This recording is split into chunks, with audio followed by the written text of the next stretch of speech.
Yeah, good morning, everyone. We saw Friday sharp decline in all the market across the world, and but today morning future Dow futures are positive, and Asian markets are more of a flattish.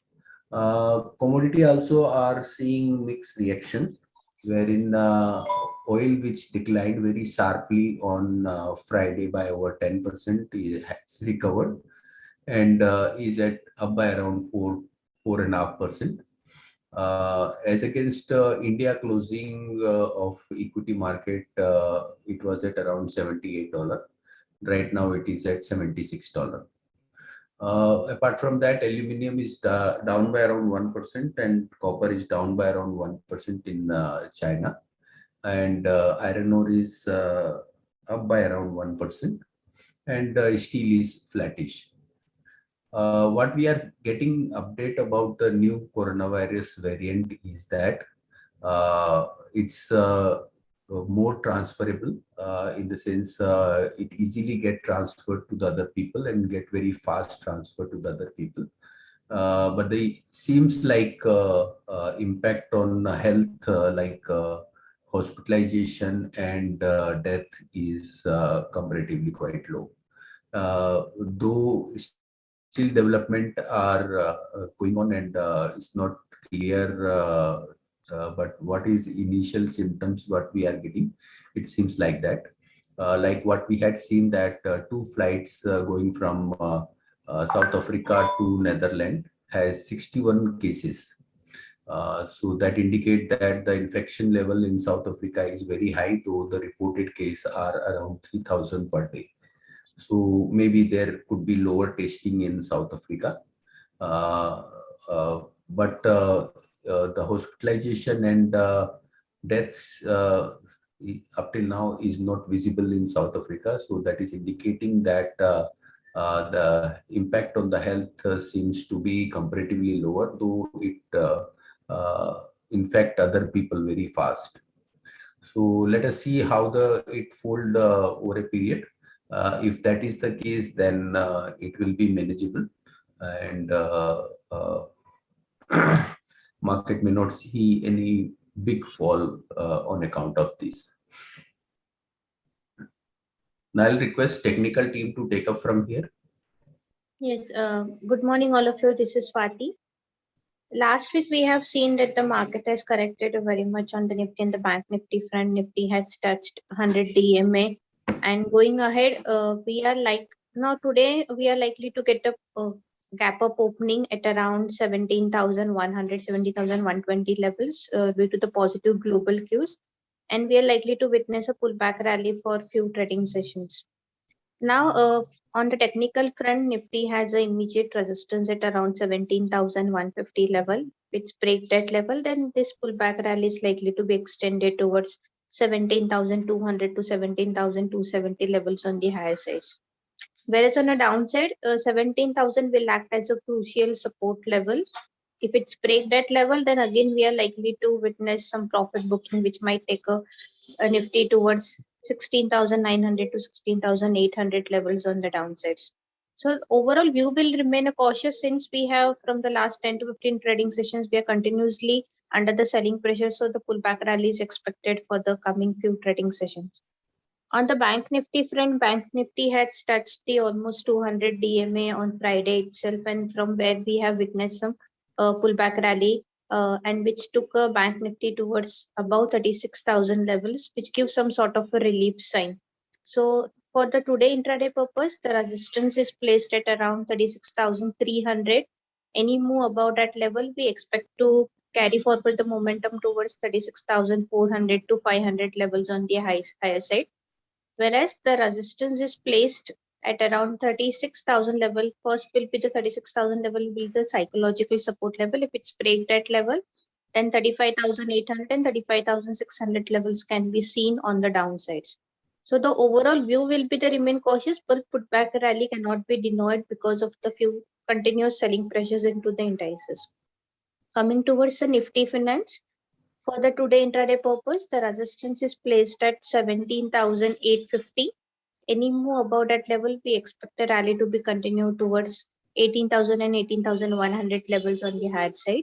On the flip side, 17,350 will be the first support zone. Below that level, 17,200 and 17,140 levels can be seen as a support levels. So these are the important support and resistance level for the both three indices, that is Nifty Bank Nifty and Nifty Finance. Stock specific, iBull Finance, Cipla and Alchem really looks good on the positive side. Uh, During a day, we might initiate a buy call in this particular counter. Just keep a watch on this particular stocks during a day. I think that's it from my end. I request derivative guys to take a call forward. Yeah, thank you, Swati. See, on the derivative front, VIX has really risen above the 20 levels with the Friday move. You saw the VIX moving up as well. Now, if it continues to remain above the 20 levels, it is not a very good sign. In fact, it means that the markets can see aggressive selling going forward. However, 17,000 put strike has the highest open interest amongst puts, and we are around the 17,000 level. So that is a good support area, and we are opening up today. So likely we will see some sort of bounce, but it is likely to be short term. Once 17,000 is broken, you will see some aggressive selling coming in. If it is broken, exit your longs, and one can look to go short, because the next real support area is directly around the 16,800 odd levels, followed by 16,500. So that is the amount of puts which have been built, around the 17,000 levels. So again, the PCRY also has fallen from 1 to about 0.7 odd. Open interest has decreased as well. So both these indicators are good for a bounce, but the major indicator is the VIX at this point of time. The FIs also continue to sell. That is also one major area of concern. From the stock specific front, most of the stocks witnessed selling. However, iBull Housing witnessed some good buying along with Escorts and Pfizer. The pharma sector as a whole saw good buying. Very likely these stocks have bottomed out. So pharma sector is one sector where some more buying can come in the coming sessions, and we believe Pfizer, Dr. Reddy, Lupin, these are the stocks which can witness some good buying going forward. So look out for the same. On the selling side, banks still continue to hold high open interest, and they are likely to witness further selling. Sell on rise is the strategy going forward. Most of the major banks like HDFC Bank, Axis Bank, IndusInd Bank, Kotak Bank, yeah, they will be up probably today because of the news. But on the higher side, they will probably see more selling coming. So that's it from my side. I'd like to ask the fundamental team to take over. Good morning. RBI has accepted 21 out of the total 23 recommendations that were put forth by the internal working group a few months back. So among the key ones accepted is one is to increase the minimum promoter shareholding from 15% to 26% in the long run. So this will be positive for promoter-driven banks like IndusInd, where Hindujas have mentioned in the past that they want to increase their stake. Also, RBI has touched upon. RBI did not touch upon granting banking license to large industrial or corporate houses, which was also discussed by the internal working group earlier. So apart from this, the institutional team has met the management of Manappuram, and so what they are saying is company has lost market share over last couple of quarters, and that is mainly because of two reasons. One is higher yields charged by Manappuram, whereas the competition is getting very aggressive. and charging much lower yields. Second is the aggressive auctioning policy followed by Manappuram upon default by borrowers. Now to regain market share, company has said that they will reduce their yields by 200 basis points. So that will impact the profitability. Also they said that they will increase the loan tenure from earlier 3 months to a bit higher, let's say around 6 months is the indication. We feel Muthoot Finance is a better stock in the current environment, especially when we know that 25% of Manappuram's AUM comes from microfinance, which is likely to remain under stress if at all the third wave comes, and there would be even increased stress. So stick to Muthoot Finance for the time being within gold financing. That's it from my side. Thank you.